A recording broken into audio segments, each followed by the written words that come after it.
आणि आता सर्व महत्त्वाच्या बातम्यांचा घेऊयात वेगवान आढावा. Speed news. महाराष्ट्रातील शासकीय रुग्णालयातील डॉक्टर 24 तास संपावर जाण्याच्या पवित्र्यात आहेत. यामुळे आरोग्य सुविधेवर मोठा ताण पडू शकतो. मुंबईतल्या जे सेंट जॉर्ज, कामा आणि GT रुग्णालयामधले डॉक्टर संप पुकारणार आहेत. सरकारी कॉलेजमधील वैद्यकीय अधिकाऱ्यांना कायमस्वरूपी सेवेत सामावून घ्यावं, 7वा वेतन आयोग लागू करावा या डॉक्टरांच्या प्रमुख मागण्या आहेत. मागण्या मान्य न झाल्यास 22 एप्रिलपासून बेमुदत संपावर जाण्याचा इशारा या डॉक्टरांनी दिलाय. भाजपचे नेते आणि आमदार आशिष शेलार यांना कोरोनाची लागण झाल्याची माहिती मिळते. भाजपचे नेते आशिष शेलार यांनी ट्विटरवरून ही माहिती दिली. कोरोनाची तपासणी केली असता माझी चाचणी पॉझिटिव्ह आली. मी औषधोपचार आणि डॉक्टरांचा सल्ला घेत आहे. जे कोणी माझ्या संपर्कात आलेले आहेत त्या सगळ्यांनी स्वतःला वेगळं ठेवावं आणि वैद्यकीय तज्ज्ञांचा सल्ला घ्यावा असं आवाहन आशिष शेलार यांनी केलं आहे. राज्यामध्ये कोरोनाचे 58,900 इतके नवे रुग्ण नोंदवले गेले, तर 278 जणांचा कोरोनानं मृत्यू झाला आहे. राज्यामध्ये दिवसभरात रुग्ण बरे होण्याचं प्रमाण किंचित वाढलंय. 39,000पेक्षा जास्त जण काल बरे होऊन आपापल्या घरी परतले. राज्यात गेल्या वर्षभरात 35,78,000 जणांना कोरोनाची लागण झाली, तर 58,000वर रुग्णांचा कोरोनानं मृत्यू झाला.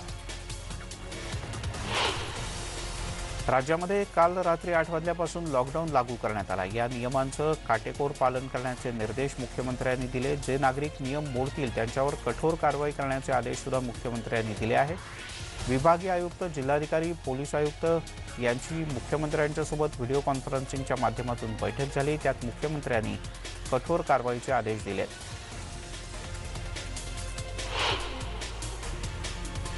मुंबईमध्ये कोरोना रुग्णसंख्येत पुन्हा एकदा वाढ झाली असून गेल्या 24 तासात 9,925 नवीन रुग्णांची नोंद झाली, तर 54 जणांचा मृत्यू झाला आहे. 9,273 रुग्णांना डिस्चार्ज देण्यात आलाय.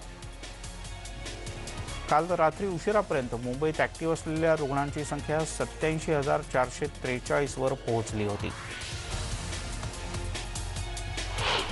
पुण्यामध्ये गेल्या 24 तासात 4,206 पॉझिटिव्ह रुग्णांची वाढ झाली, तर 4,895 रुग्णांना डिस्चार्ज देण्यात आला आहे. कोरोनाबाधित 66 रुग्णांचा मृत्यू झाला आहे. पुण्यात एकूण पॉझिटिव्ह रुग्णसंख्या आता 3,04,000च्या पार गेली आहे, तर ॲक्टिव्ह रुग्णसंख्या 53,000पेक्षा जास्त आहे. नवी मुंबईमध्ये कोरोना चाचणीसाठी लांबच लांब रांगा लागल्याचं पाहायला मिळत आहे. नोकरदार वर्गाला कोरोना चाचणी बंधनकारक केली गेल्यानं टेस्ट करायला गर्दी होते. कोरोना टेस्ट करण्यासाठी नोकरदारांची झुंबड उडाल्याचं पाहायला मिळत आहे. दररोज 10,000पेक्षा जास्त टेस्ट गेल्या काही दिवसात इथे करण्यात आल्या. नाशिकमध्ये टेस्टिंग करताना मोठ्या प्रमाणात अडचणी येत असल्याची गोष्ट समोर आली. रोज इथे 25,000 स्वॅब कलेक्ट केले जातात, त्यापैकी 10,000 स्वॅब टेस्ट पेंडिंग आहेत. नाशिकमधील सरकारी आणि खाजगी लॅबची क्षमता ही 15,000 टेस्टिंगचीच आहे. मात्र अधिक स्वॅब येत असल्यानं यंत्रणेवर ताण पडला आहे. शिवाय इथे लॅबमध्ये काम करणाऱ्या अनेक कर्मचाऱ्यांना सुद्धा कोरोनाची लागण झाली, त्यामुळे अडथळे वाढले आहेत. गडचिरोली जिल्ह्यामध्ये 305 नवीन कोरोनाबाधित रुग्ण सापडले, तर 24 तासात रुग्णांचा आकडा 675 वर पोहोचला आहे. कोरोनामुळे 8 जणांचा मृत्यू झाला असून 71 जणांनी कोरोनावर यशस्वीपणे मात केली आहे. त्यामुळे जिल्ह्यातील आतापर्यंत बाधितांचा आकडा 13,257 आहे, तर कोरोनामुक्त झालेल्यांची संख्या 10,924 इतकी आहे. कोरोनाचा वाढता प्रादुर्भाव रोखण्यासाठी शासनानं काल रात्री 8 वाजल्यापासून 15 दिवसांचा लॉकडाऊन जारी केला. मात्र आज पहिल्याच दिवशी सकाळी भिवंडी शहरातल्या 332 नजराणा तसंच मुख्य बाजारपेठ परिसरात भाजीपाला आणि अन्य सामान खरेदी करण्यासाठी नागरिकांनी प्रचंड गर्दी केली होती. इतकी गर्दी असूनही महापालिका आयुक्त आणि पोलीस आयुक्त यांना ती गर्दी दिसत नाही का असा प्रश्न निर्माण होतोय. खरं तर जिथे हे मार्केट आहे त्या भर मार्केटमध्येच पोलीस चौकी आहे, पण पोलीस कारवाई करताना दिसत नाही. राज्यभरात कोरोना रुग्णांमध्ये झपाट्यानं वाढ होते. याच पार्श्वभूमीवर कालपासून कडक लॉकडाऊनची घोषणा झाली, परंतु तरीही दादर मार्केटमध्ये फेरीवाल्यांची गर्दी आहेच. त्यामुळे आज तरीही गर्दी हटणार का असा प्रश्न उपस्थित केला जातोय.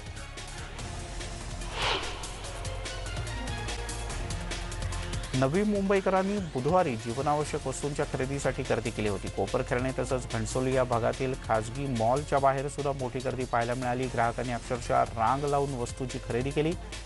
यावेळेला फिजिकल डिस्टन्सिंगचा काही प्रमाणात फज्जा उडाला होता. संचारबंदीच्या काळात जीवनावश्यक वस्तूंचा पुरवठा करणारी दुकानं खुली राहणार असली तरीही ग्राहकांनी गर्दी केल्यामुळे प्रशासनाच्या चिंतेत भर पडली.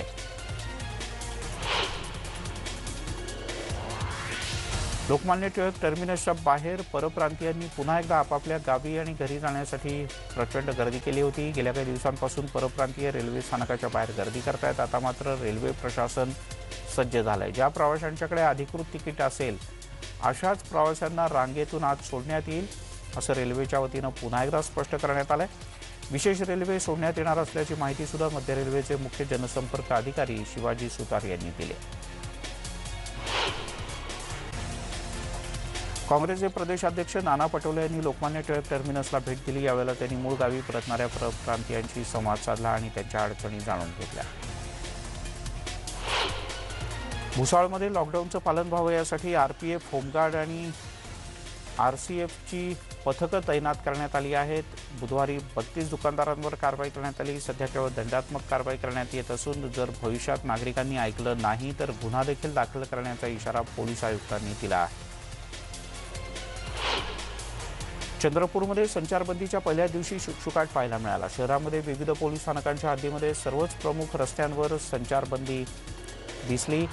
तसंच पोलीस नागरिकांना वारंवार सूचनाही देत होते. जिल्ह्यातील शासकीय खासगी रुग्णालयात बेड उपलब्ध नसल्यानं कुणाचेही हाल होऊ नयेत यासाठी घराबाहेर येणंच टाळा असं आवाहन पोलिसांनी केलंय. मुंबईतील चाकरमान्यांना रत्नागिरीचे जिल्हाधिकारी लक्ष्मीनारायण मिश्रा यांनी गावी न येण्याचं आवाहन केलं आहे. मागच्या 10 दिवसांची आकडेवारी बघता पुढचे 15 दिवस रुग्णवाढ निश्चितपणे होईल अशा प्रकारची भीती व्यक्त केली जाते. आरोग्य यंत्रणा सज्ज आहे, पण तरीही नागरिकांनी प्रशासनाला सहकार्य करावं असं आवाहन त्यांनी केलं. नागपुरात कोरोना रुग्णांना बेड मिळत नाहीत अशा स्थितीत सरकारनं नागपुरातील हॉटेल्स ताब्यात घेऊन त्यात उपचारांची व्यवस्था करावी अशी मागणी भाजपचे नेते चंद्रशेखर बावनकुळे यांनी केली. नागपुरात लवकरात लवकर 5000 बेडची सुविधा उपलब्ध करून देण्याची मागणी सुद्धा त्यांनी केली आहे.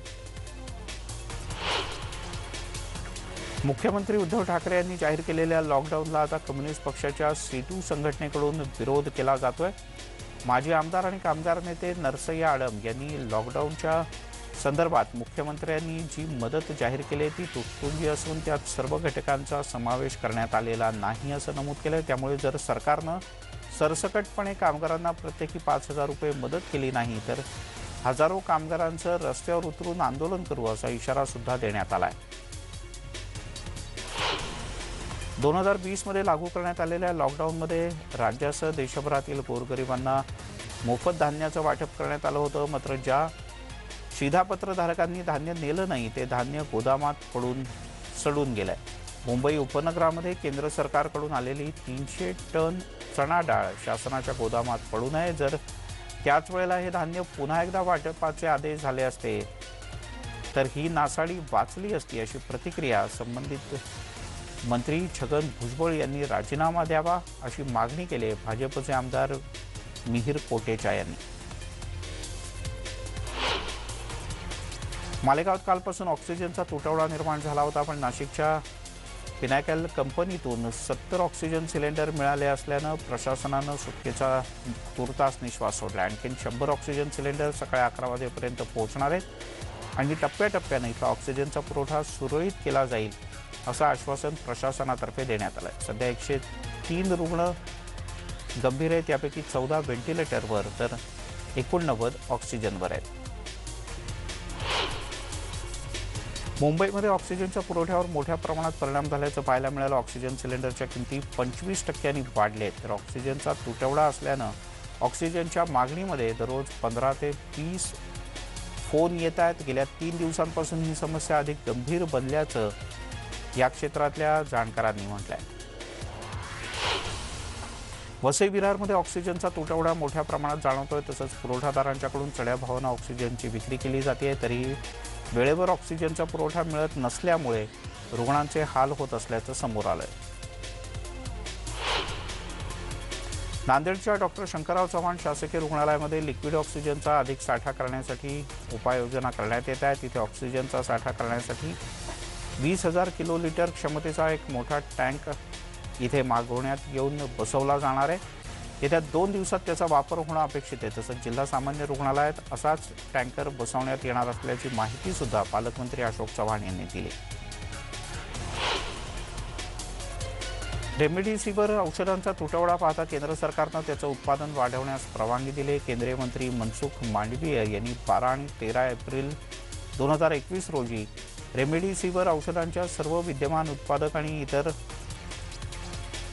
हितचिंतकांच्या सोबत बैठक घेतली। या बैठकीनंतर त्यांनी रेमडेसिवीर औषधाचं उत्पादन वाढवण्याची घोषणा केली। राज्यामध्ये रेमडेसिवीरचा तुटवडा पाहायला मिळतो, यामुळे या इंजेक्शनचं वाटप 2 पद्धतीनं करण्याचा निर्णय राज्य सरकारनं घेतला असल्याची माहिती आरोग्यमंत्री राजेश टोपे यांनी दिली। दरम्यान खासगी रुग्णालयाची इंजेक्शनची गरज लक्षात घेऊन त्याचा पुरवठा योग्य पद्धतीनं आणि वेळेत केला जाईल असं आश्वासन त्यांनी दिलंय। जिल्हाधिकाऱ्यांचं नियंत्रण या सगळ्या गोष्टीवर असेल असंही टोपे म्हणाले। या सगळ्यामुळे काळा बाजार रोखता येऊ शकेल। यातून खासगी रुग्णालयांना सहज रेमडेसिवीर औषध उपलब्ध होईल असा दावाही त्यांनी केला।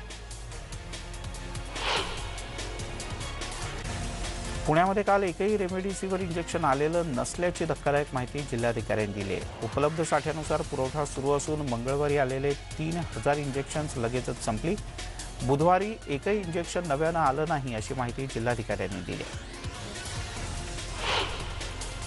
कोरोना रुग्णांसाठी महत्त्वपूर्ण ठरत असलेल्या रेमडेसिवीर इंजेक्शनचा सध्या चंद्रपुरातही मोठा तुटवडा आहे। काही मोजक्याच मेडिकल स्टोअरमध्ये ही इंजेक्शन्स उपलब्ध आहेत। रोज कोरोना रुग्णांच्या संख्येत वाढ होते, यामुळे इंजेक्शनच्या मागणीत सुद्धा सातत्यानं वाढ होते। या इंजेक्शनसाठी रुग्णांचे नातेवाईक मेडिकल स्टोअरचे उंबरठे वारंवार झिजवत आहेत। राज्याचे माजी गृहमंत्री अनिल देशमुख यांची काल तब्बल 8.5 तास कसून चौकशी करण्यात आली। शेवटचे 2 तास जबाब निश्चितीचं काम सुरू होतं असं कळतं सीबीआयमधल्या सूत्रांनी ही माहिती दिली। सीबीआयचे एसपी दर्जाचे अधिकारी IPS अभिषेक दुलार आणि किरण S यांनी देशमुख यांची चौकशी केली। अनिल देशमुख सकाळी 10 वाजता सीबीआयच्या कार्यालयात पोहोचले। ते 6:30च्या सुमारास परतले।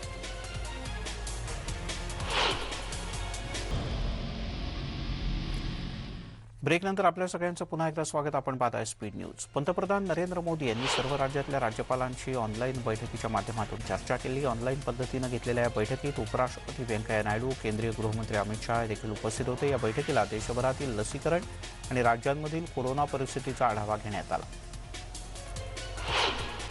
CBSE विद्यार्थ्यांसाठी अतिशय महत्त्वाची बातमी आहे। 10वी आणि 12वीच्या परीक्षा पुढे ढकलण्यात आल्या आहेत। पंतप्रधान नरेंद्र मोदी यांनी यासंबंधी शिक्षण मंत्र्यांच्या सोबत बैठक घेतली होती।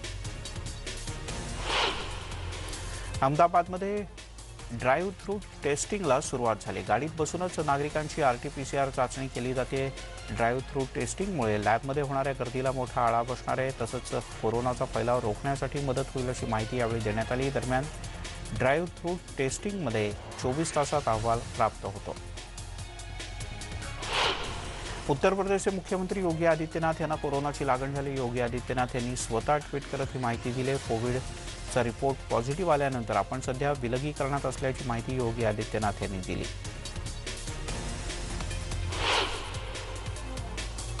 यासोबत या बुलेटिनमध्ये इथेच थांबूयात। ताज्या बातम्यांचा ओघ न्यूज 18 लोकमतवर सुरूच राहील।